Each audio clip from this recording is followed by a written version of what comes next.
You ask Tiger to solve. This deals with linear equations with one unknown. The final result is x equals 1. Let's solve it step by step. Simplify the expression. Expand the parentheses. Simplify the arithmetic.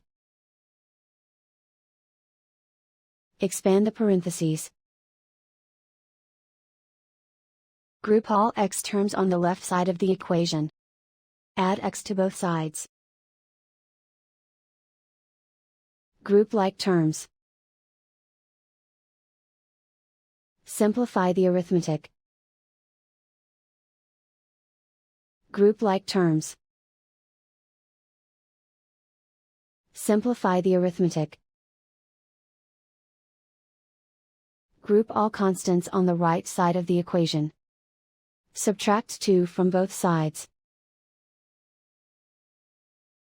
Simplify the arithmetic.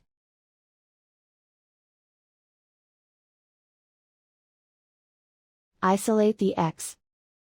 Divide both sides by -5. Cancel out the negatives. Simplify the fraction. Cancel out the negatives. Simplify the fraction. And so the final result is x equals 1.